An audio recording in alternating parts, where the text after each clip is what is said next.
মানব সম্পদ উন্নয়নে শিক্ষা ও স্বাস্থ্যের বিকল্প নেই, পররাষ্ট্র উপদেষ্টা। শিক্ষা ও স্বাস্থ্য খাতকে উন্নয়নের মূল ভিত্তি হিসেবে অভিহিত করেছেন পররাষ্ট্র উপদেষ্টা তৌহিদ হোসেন। তিনি বলেছেন, একটি দেশের টেকসই উন্নয়নে এই দুটি খাতে অধিক বাজেট বরাদ্দ দেওয়া অপরিহার্য। শনিবার সকালে নরসিংদীর বেলাব উপজেলার হোসেননগর পাইলট স্কুল মাঠে মান্নান সাকিনা এডুকেশন ফাউন্ডেশন আয়োজিত স্কুল স্বাস্থ্যসেবা কার্যক্রমের উদ্বোধন অনুষ্ঠানে প্রধান অতিথির বক্তব্যে তিনি এসব কথা বলেন। তৌহিদ হোসেন বলেন, প্রাথমিক শিক্ষার মানোন্নয়ন হলে উচ্চশিক্ষা আরও সহজ হবে।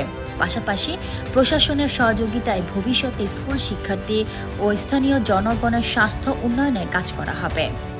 তিনি আরও বলেন, বেলাব হোসেন নগর পাইলট উচ্চ বিদ্যালয় প্রতিষ্ঠায় তার পরিবারের সদস্য ও স্থানীয়রা ভূমি দানসহ সার্বিক সহায়তা করেছিলেন।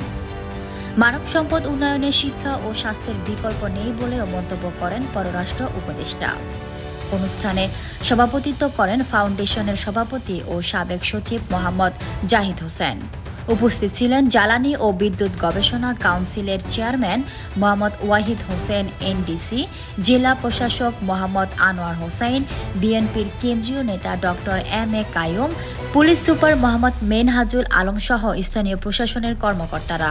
পরে দুপুরে তৌহিদ হোসেন নরসিংদী জেলা প্রশাসক কার্যালয়ে সরকারি কর্মকর্তা ও সুধীবৃন্দের সঙ্গে মতবিনিময় সভায় ও প্রধান অতিথি হিসেবে যোগ দেন। Fatema Tuz Zohra, people voice television, Dhaka.